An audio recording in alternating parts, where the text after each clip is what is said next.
I'm a surgical technologist at a hospital in Salt Lake City. So I do all kinds of emergency surgeries, brain traumas, broken bones, transplants, all kinds of things. And in my desire to not deal with the daytime drama and also with my family obligations, I work graveyards and weekends, usually Saturday, Sunday, and Mondays. And I mean, I don't know about you, but I think doing surgery at 2 a.m. on a Sunday morning is fun, but not all the surgeons agree with me, so they try to avoid it. In general, my shifts are pretty chill, and a lot of what I do is just getting ready for the scheduled cases the next day. So I will bring in the equipment, I will take care of supplies, and get rid of anything that's expired. Even though you can't use expired products in the OR, sometimes they make their way into my pockets and I get to take them home. It's a little perk of working in the OR. So, but as many of you know, even though I work nights and weekends, that #mom life never stops.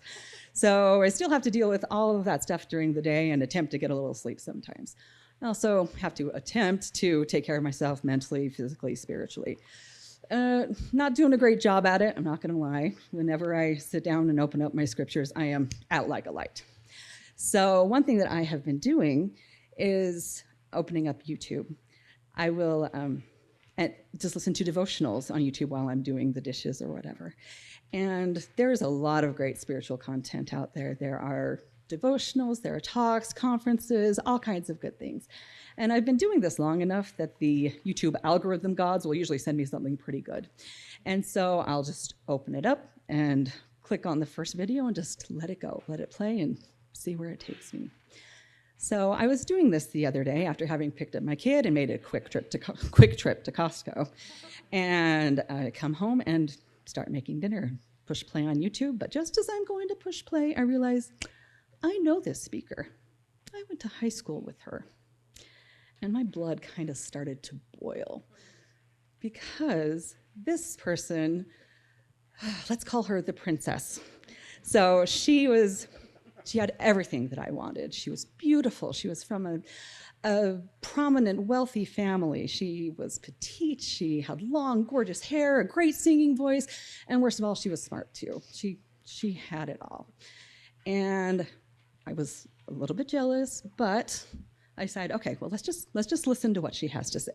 So I put on my expired medical gloves and begin the disarticulation of the chicken in front of me.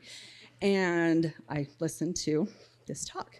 And she starts talking about balance and identity and all these things that are actually perfectionism, all these things that are actually real issues and things that a lot of people struggle with, including me.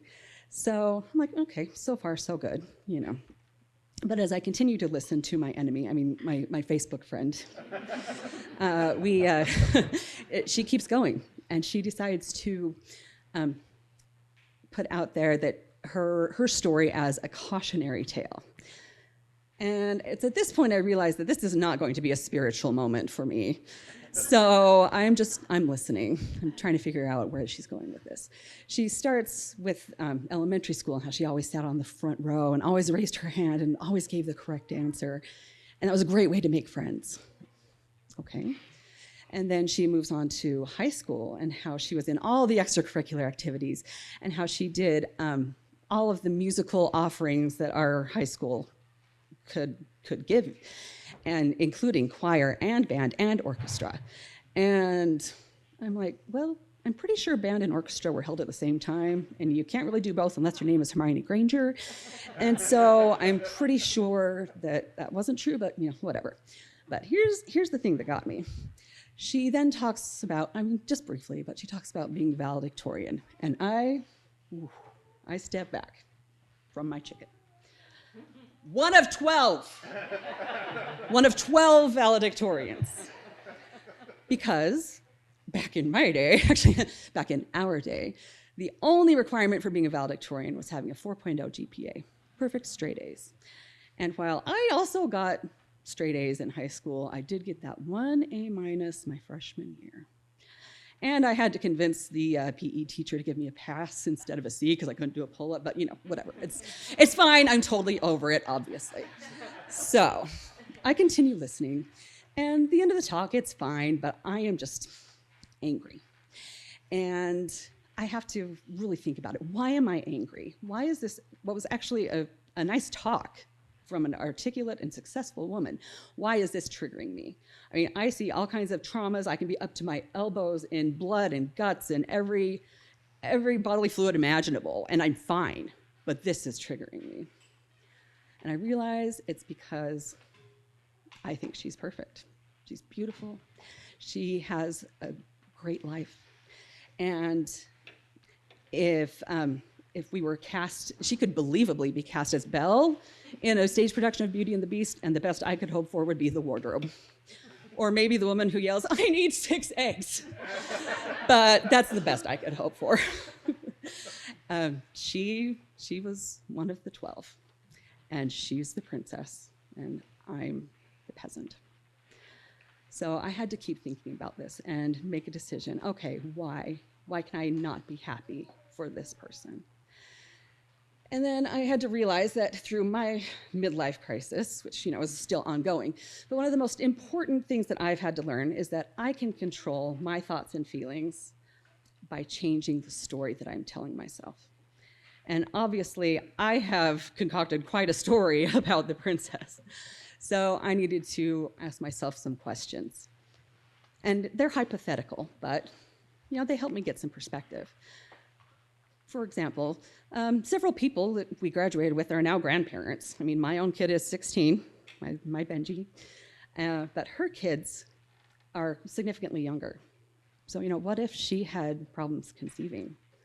I have several friends and family members who have been through that, been through IVF, and it is a harrowing and heartbreaking experience. And I wouldn't wish that on anyone. What if she would have loved to have had Star Wars marathons with me and my nerdy friends in the basement on the weekends, but she was so overprogrammed and micromanaged that it was impossible?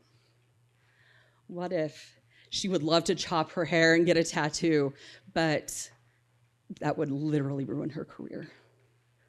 What if she was so pressured to keep that petite frame and keep looking like she's 22 that she's had to deal with eating disorders? These are hypotheticals, but they're possible.